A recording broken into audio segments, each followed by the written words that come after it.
हमें इस खिदमत मुख्तसर अफसाना सुलगते मौसम की कथा। कटिहार स्टेशन से बाहर निकलने के बाद देखा कि ऑटो, टोटो और साइकिल रिक्शा वालों की लंबी कतारें लगी हुई थी। जैसे ही वो मुसाफिरों को देखते अपनी तरफ बुलाना शुरू कर देते। आइए साहब, कहाँ जाना है? दुर्गा स्थान चौक, रामपाड़ा चौक, कहाँ जाना है सर? आइए। कुछ टोटो और ऑटो वाले मुसाफिरों का हाथ पकड़कर उनके सामानों को उठाकर ले भी जाने लगी। मैं पास में खड़ा उनकी हरकतों को देख रहा था।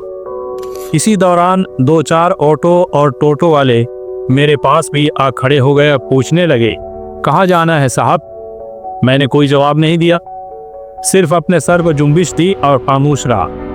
ऑटो, टोटो वाले दूसरे मुसाफिरों की तरफ लपके, लेकिन एक रिक्शा वाला मेरे पास ही खड़ा रहा। जब सभी ऑटो, टोटो वाले बढ़े तो हाथ रिक्शा वाला मेरी तरफ बढ़ा और निहायत ही संजीदगी और मदानत से पूछा, कहाँ जाना है सर? मैंने उसके चेहरे पर एक नज़र डाली और कहा, रामपाड़ा बड़ी मस्जिद, उर्दू मिडिल स्कूल के पास। उसके चेहरे पर खुशियों की लकीरें उभर आईं, जैसे लगा उसके बदन में नए सिरे से तवानाई लौट आई हो। चलिए सर, उसने हुमकते हुए कहा और मेरा सामान उठाकर ले जाने लगा। ठहरो, किराया कितना? सर सिर्फ 30 रुपए, उसने हाथ जोड़कर कहा। यह तो ज्यादा है। नहीं सर, आप दूसरे रिक्शा वालों से पूछ लीजिए, 30 रुपए ही भाड़ा है। उसकी आवाज में आजिजी और इनकसारी दोनों थी।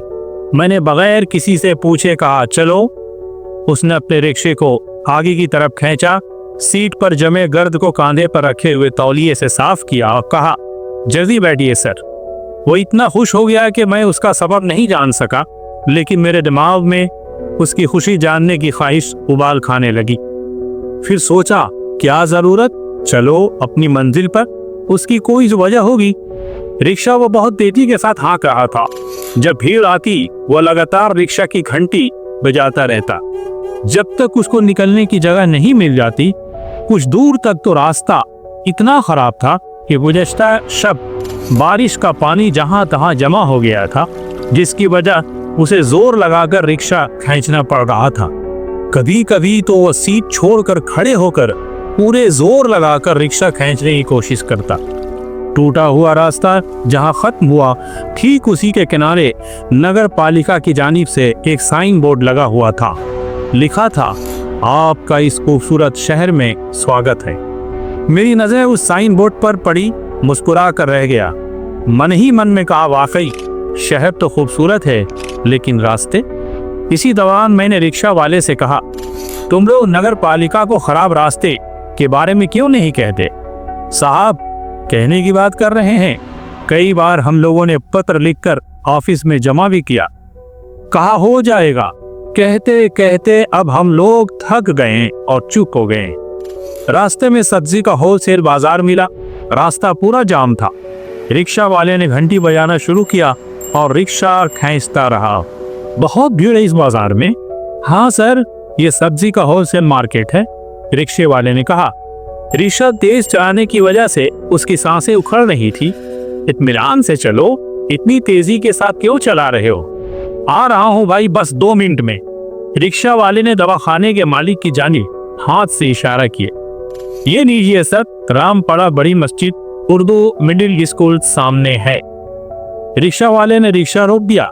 मैंने 30 रुपए के साथ 10 रुपया और बढ़ा कर दिया। ये क्या सर, किराया 30 रुपया है? रिक्शा वाले ने हैरत का इजहार करते हुए कहा और 10 रुपया लौटा दिया। रुको, रखो, इसे भी रखो, मैंने उससे कहा। नहीं सर, किराया 30 रुपया है तो मैं ज्यादा लेकर क्या करूंगा?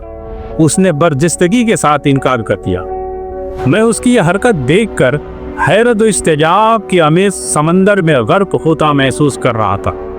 मैंने बार बार उससे इसरार किया, लेकिन वो 30 रुपए से ज्यादा लेने को तैयार नहीं हुआ और अपने रिक्शा को जल्दी से घुमाकर वापस जाने की तैयारी करने लगा। मुझसे रहा नहीं गया और मैंने उससे पूछा, अच्छा एक बार बताओगे? पूछिए सर, लेकिन जल्दी, रिक्शा वाले ने कहा। तुमने रास्ते में दवा खाने के मालिक को 2 मिनट में आने को कहा, क्या तुम्हारे घर में कोई बीमार है? रिक्शा वाले ने लंबी सांस ली और कहा, हाँ सर, मेरी बीवी की तबीयत बहुत ज्यादा खराब है, वो अस्पताल में भर्ती है। रात भर मैं अस्पताल में ही था। डॉक्टर ने बुलाकर दवा की पुर्जी थमाई और कहा, दवा लेकर आओ। मैं पुर्जी लेकर दवाखाने पहुंचा। दवाखाने के मालिक ने दवा निकाल कर कीमत बताई और कहा 175 रुपए हुए। मेरे पास कुल उस वक्त 145 रुपए ही थे। दुकानदार ने कहा, पूरे पैसे देकर दवा ले जाओ, दवा बाकी नहीं देता। 30 रुपए कम हो रहे थे। सुबह का वक्त था। मैंने सोचा चलो एक सवारी मिल जाएगी तो वो पैसा लाकर जमा कर दूंगा और दवा ले लूंगा। दुकानदार को कहा, थोड़ी देर में आता हूँ, और स्टेशन आकर सवारी के इंतजार करने लगा। और भगवान ने आप जैसे भद्र आदमी को भेज दिया और मेरी जरूरत भी पूरी हो गई। अब मैं अस्पताल में अपनी बीवी को दवा पहुंचा दूंगा। वहां मेरा 7 साल का इकलौता बेटा अपनी माँ की तीमारदारी कर रहा है। रिक्शा वाले ने मुख्तसर में ही मुकम्मल रुदात सुना दी। सिर्फ 30 रुपए कम हो रहा था तो अपने दोस्तों या मोहल्ले के किसी आदमी से उधार मांग लेते, बाद में उसे वापस कर देते। मैंने उसे समझाने की कोशिश की, नहीं सर, आखिर पैसा तो देना ही पड़ता, और पैसा के लिए किसी के सामने गिड़गिड़ाना अच्छा नहीं लगता है। मैंने सोचा कि अगर गिड़गिड़ाना ही है तो भगवान के सामने गिड़गिड़ाऊं। वो किसी को बेइज्जत नहीं करता, वो किसी को देकर ढिंढोरा नहीं पीटता, वो जरूरत पूरी भी कर देता है। इसलिए मैंने भगवान के सामने 30 रुपए की अर्जी डाली और उसने पूरा कर दिया। साहब, मैं तो समझता हूँ कि इंसान को अपनी जरूरत की अर्जी किसी दूसरे के सामने नहीं बल्कि भगवान के सामने देनी चाहिए, क्योंकि पूरे विश्व में वही एक है जो सबकी सुनता है और जरूरत भी पूरी करता है। यह अलग बात है कि लोग उसकी कही बात को नहीं मानते और करते भी नहीं। उसका हिसाब तो जब परलय होगा तो करेगा, लेकिन लोगों की जरूरत वो हमेशा पूरी करता है और करता रहेगा, क्योंकि वो भगवान अपने बंदों से बहुत प्यार करता है।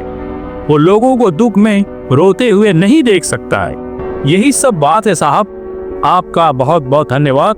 अब मेरी जरूरत पूरी हो गई, भगवान ने पूरा कर दिया। ठीक है साहब, चलते हैं। उसने अपना रिक्शा घुमाया और गुनगुनाते हुए खुशी में आगे बढ़ गया। तब तक सूरज की किरणें कुछ और ऊपर उठाई थी। जिंदगी अपनी रफ्तार के साथ जोर पकड़ रही थी। बाजारों में गर्मी कुछ ज्यादा ही थी। दिन का हब्स बढ़ता ही जा रहा था।